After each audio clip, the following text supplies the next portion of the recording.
We all share the same challenges worldwide. We all want, when we bring together the innovation and the support system globally, I think we can go stronger as a society. If it's health issues, if it's climate, if it's food, we all struggle with the same challenges. Welcome to 20-Minute Leaders. Just sit back, relax, and learn from the leaders of today. It's a journey. Each one is different, unique, inspiring. Let's get started. This episode is powered by J Ventures, a community-driven VC fund in Silicon Valley in partnership with Leumi Tech, sponsored by Homeward Ventures, Hippo Insurance, Upwest Labs, Synergy Global, Hillel at Stanford, Leap, Birthright Excel, Serona Partners, and in media partnership with C-Tech. Welcome to 20-Minute Leaders. Meet Adi Barel, Managing Director of the EIT Hub, Israel. Adi is an internationally renowned expert in innovation and business development, specializing in strategy, partnership building, and global networking. Today, she is Managing Director of the European Institute of Innovation and Technology, EIT Israel Hub, an organization that aims to create synergies between the European innovation community and the Israeli ecosystem, founding strong collaborations and international partnerships. The EIT Hub, that was established in 2019, is focusing on strategic domains such as health, climate, energy, digital, manufacturing, and mobility. Adi Barel, welcome to 20-Minute Leaders. Thank you for being here today. Thank you for having me.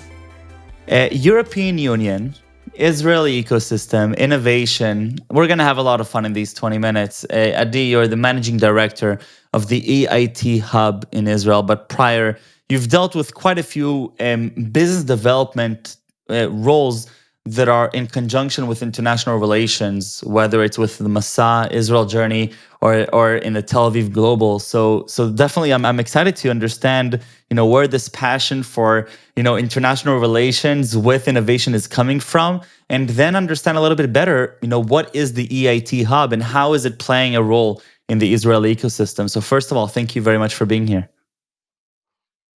Thank you again. So let's start with the global career that I'm having.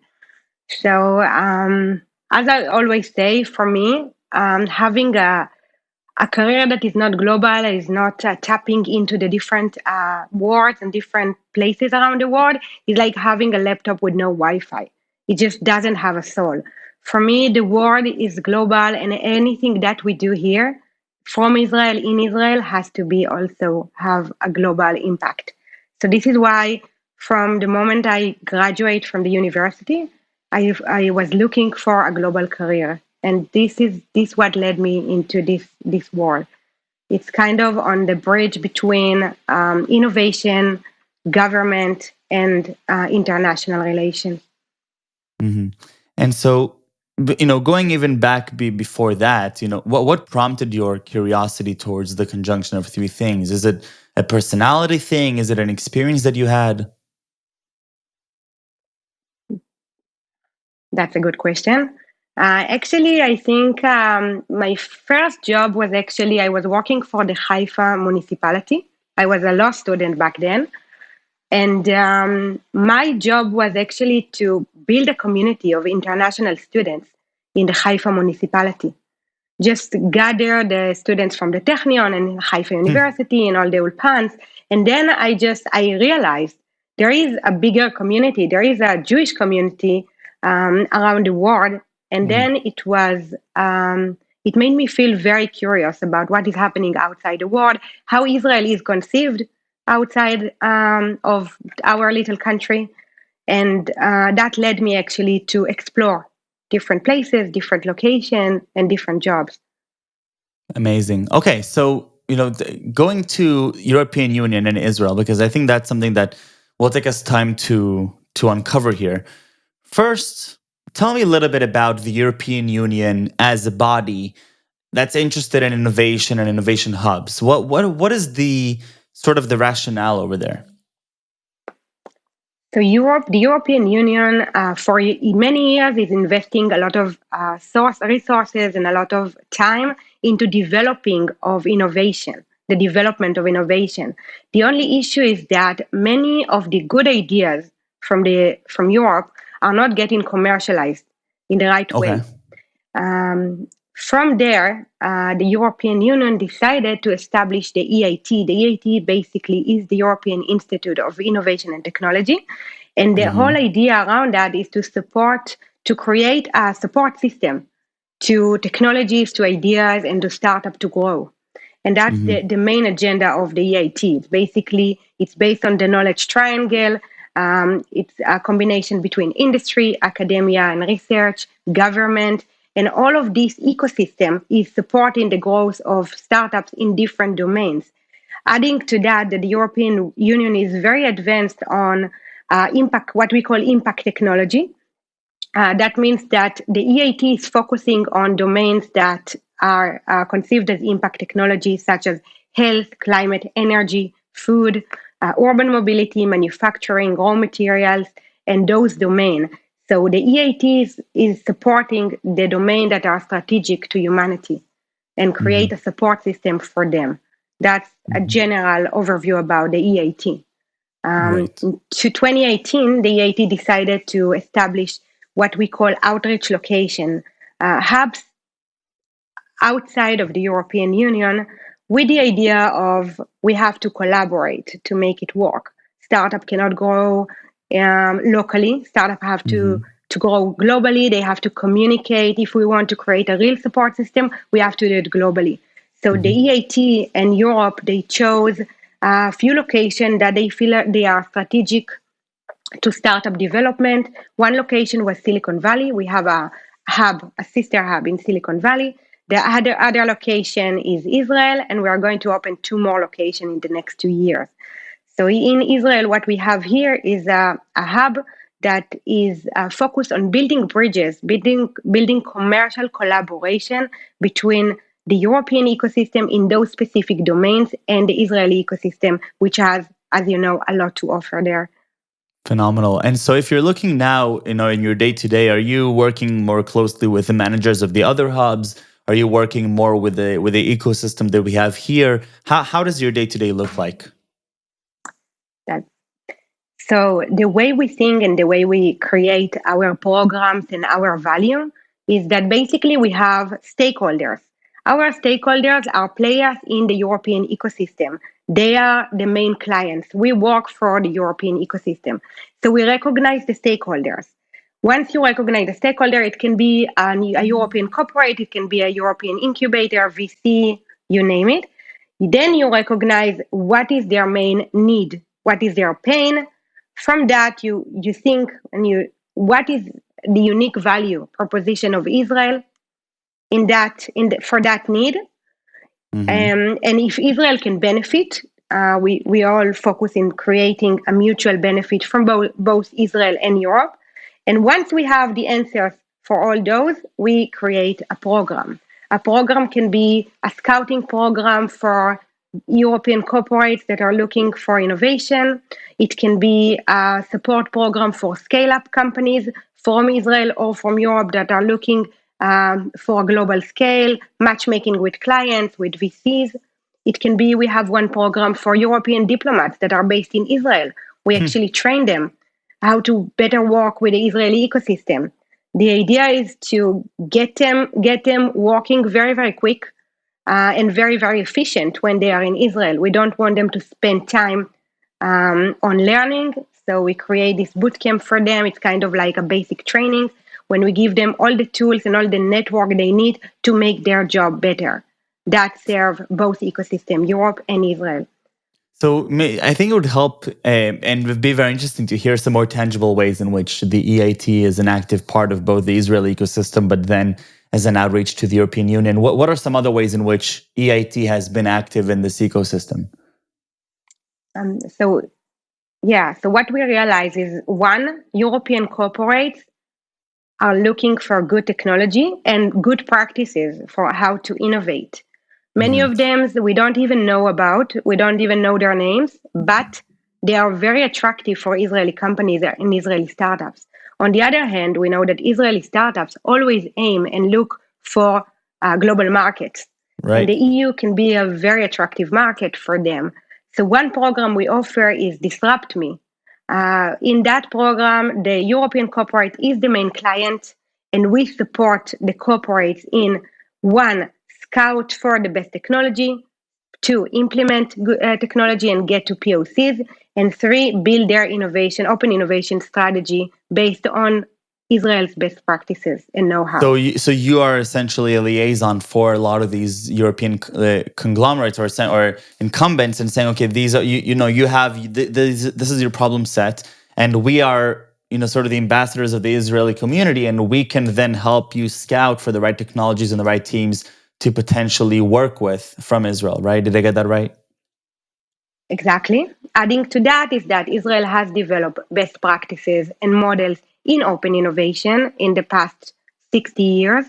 And those models and know-how are also something that we support European corporates with to actually teach them how to fish and not Right. just give them the startups. And so What did that's you one what example.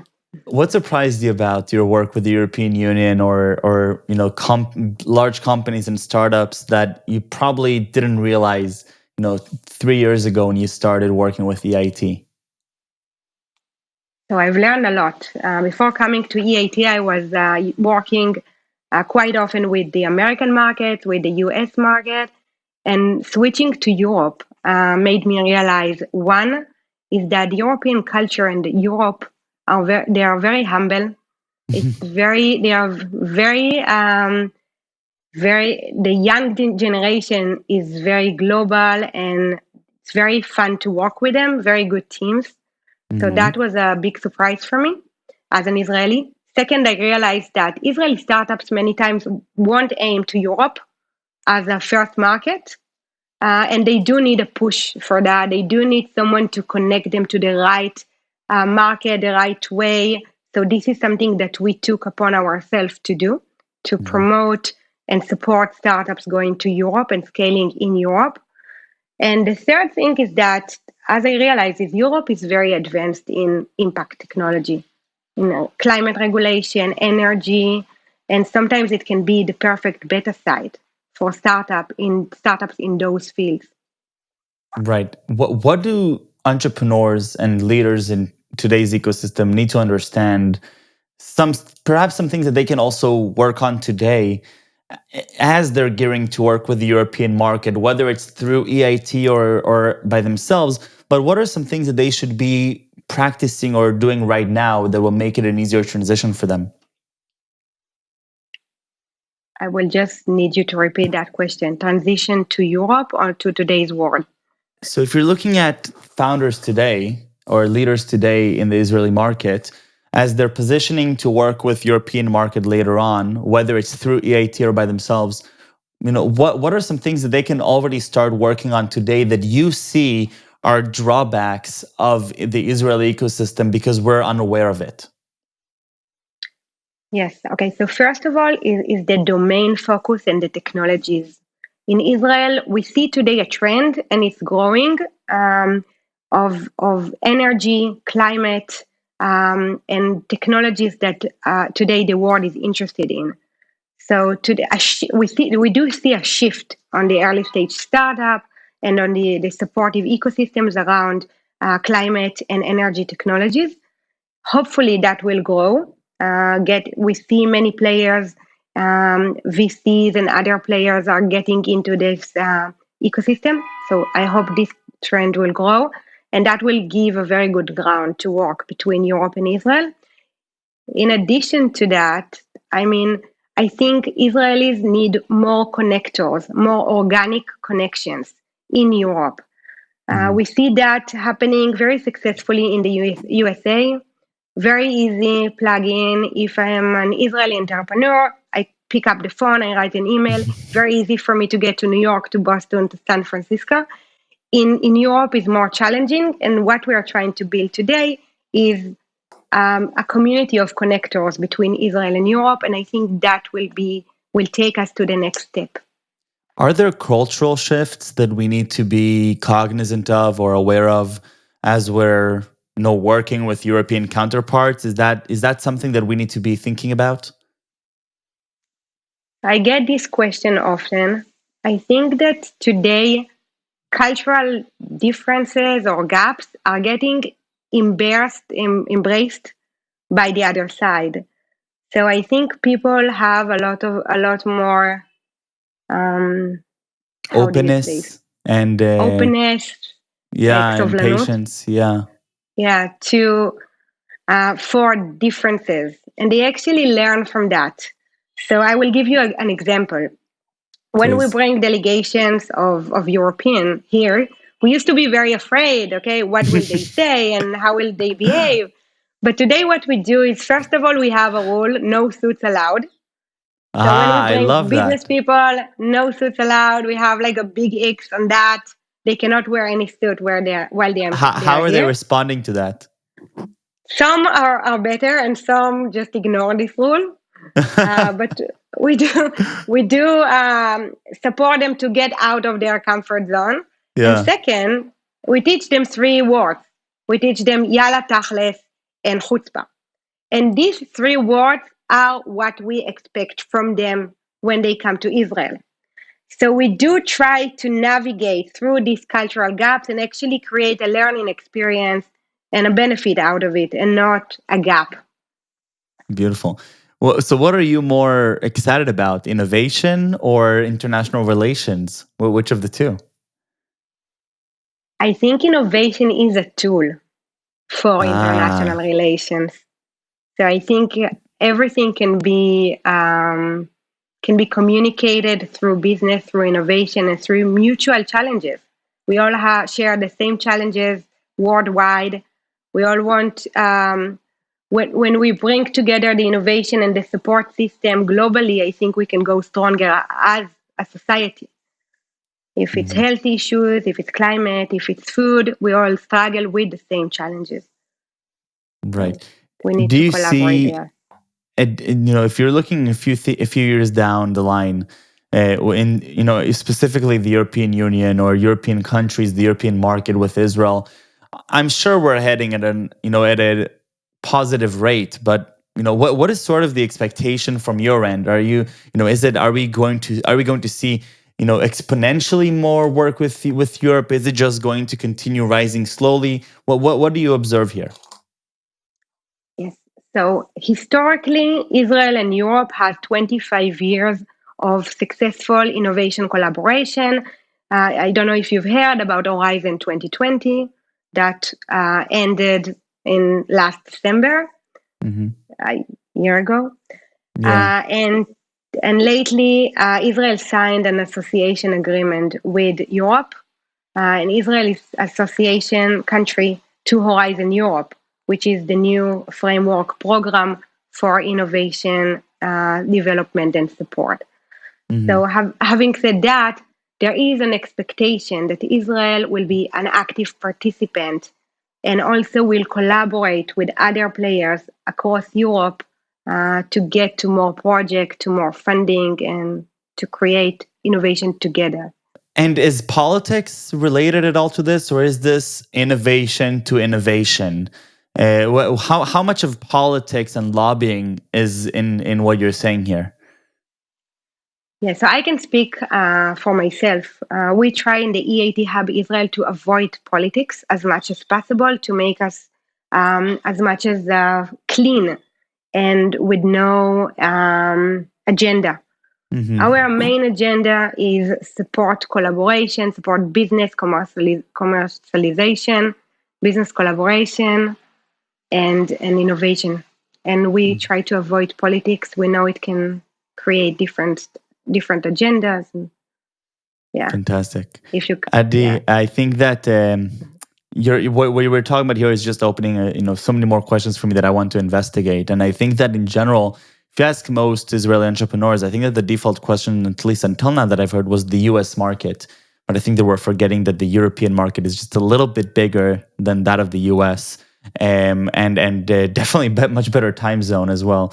And so I'm excited to I'm saying it in myself also that I need to educate myself. And I think that what you're doing with the EIT Hub is just phenomenal, both from an international relations perspective, but also from an innovation perspective.